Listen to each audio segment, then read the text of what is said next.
4 साल पहले ड्यूटी के दौरान शहीद हुए आईटीबीपी के जवान अरुण कुमार सोनकर की याद में आईटीबीपी जवानों का एक दस्ता आज अमेठी पहुंचा, जहां उन्होंने शहीद के गांव में लगी प्रतिमा पर जाकर माल्यार्पण कर उनके कार्यों को याद किया। इस दौरान शहीद के भाई ने अमेठी प्रशासन से प्रतिमा स्थल तक सड़क बनवाने की मांग की। दरअसल अमेठी के जायस कस्बे के रहने वाले आईटीबीपी के जवान अरुण कुमार सोनकर का 4 साल पहले अरुणाचल प्रदेश में ड्यूटी के दौरान हृदय गति रुकने से निधन हो गया था। जवान की मौत के बाद उनका पार्थिव शरीर अमेठी पहुंचा, जहां उनके गांव में सैनिक सम्मान के साथ उनका अंतिम संस्कार किया गया। शहीद जवान की याद में गांव के बाहर ही शहीद की प्रतिमा स्थापित की गई। आज जवान की याद में रायबरेली के डलमऊ में तैनात आईटीबीपी जवानों का एक दस्ता शहीद अरुण कुमार सोनकर के गांव पहुंचा, जहां जवानों ने उस स्कूल में भी जाकर निरीक्षण किया जहां शहीद अरुण कुमार पढ़ा करते थे। इसके बाद जवान शहीद की स्मृति में बनाए गए स्मारक पर पहुंचे, जहां जवानों ने उन्हें श्रद्धा सुमन अर्पित कर प्रतिमा पर माल्यार्पण किया। इस दौरान आईटीबीपी के 46वीं बटालियन के इंस्पेक्टर हरि नारायण यादव ने कहा कि आज हम लोग शहीद अरुण कुमार सोनकर के प्रतिमा स्थल पहुंचे हैं। हम लोगों के यहां आने का मुख्य उद्देश्य यह है कि हम समाज में ये बता सकें कि एक सैनिक अपने देश के लिए क्या करता रहता है। वहीं मौके पर मौजूद शहीद अरुण कुमार के भाई ने कहा कि हमें बहुत गर्व है कि हमारे भाई देश सेवा करते करते शहीद हुए थे।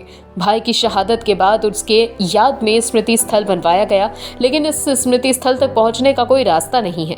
रास्ता बनवाने के लिए कई बार नगर पालिका अध्यक्ष और जिला प्रशासन से कहा गया, लेकिन सड़क नहीं बन सकी। हम लोग गांठ भर पानी से चलकर यहाँ तक पहुँचते हैं।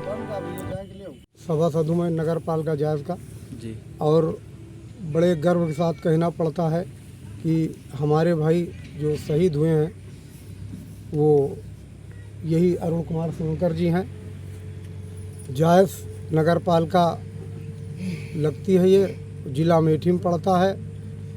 हम ये तो कह सकते हैं कि बड़ा गर्व है कि हमारे भाई साहब शहीद हुए, लेकिन बड़े दुख के साथ कहना पड़ रहा है कि यहाँ तक आने के लिए हमको रास्ता नहीं है और कम से कम गांठी भर पानी से होकर हमको आना जाना पड़ता है।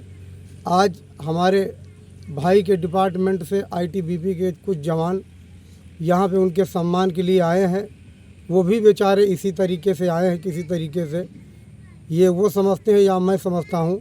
मैं प्रशासन से पुनः विनम्र प्रार्थना करता हूँ कि यहाँ तक आने जाने के लिए या तो नगर पालिका अध्यक्ष से या तो अपने ही निधि से यहाँ आने जाने के लिए शहीद के पास कम से कम लोग आना जाना चाहें तो एक रास्ते से आ सके, क्योंकि उनको एक कठिनाई ना हो। क्योंकि वहाँ से लोग देखते हैं तो उनको आने जाने में दिक्कतें होती हैं, इसलिए लोग यहाँ तक आ जा नहीं सकते हैं। इसलिए मैं प्रार्थना करता हूँ प्रशासन से कि यहाँ तक आने जाने के लिए कोई रास्ता बनवा दें।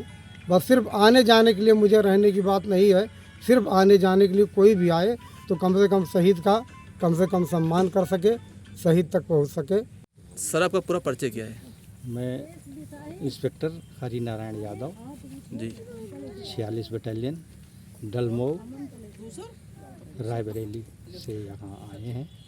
आज आप अमर शहीद अरुण कुमार सोनकर जी के यहाँ जायज पहुँचे हैं, क्या है इसका मामला? इनका एक स्मारक के लिए हमने जो स्कूल में, जिस स्कूल में पढ़े हुए थे जी, उस स्कूल के अंदर जिससे एक समाज को, हमारे बच्चों को एक हमेशा प्रेरणा मिले कि देश सेवा में क्या कितने सम्मान मिलते हैं, कितने प्रकार के, वो जिससे कोई भी आने वाली पीढ़ी एक इसके ज्ञान को और इसके मतलब इसके साथ साथ वो भी आगे बढ़े और देश के लिए आगे आए।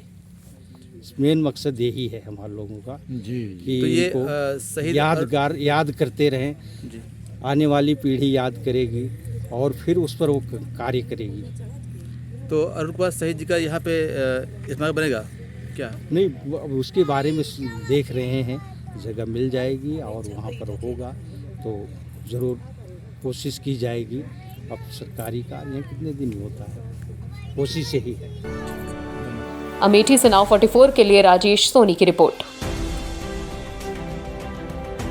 सुल्तानपुर और अमेठी की सबसे पहले और सबसे तेज खबरें देखने के लिए सब्सक्राइब करें नाउ 44 न्यूज चैनल।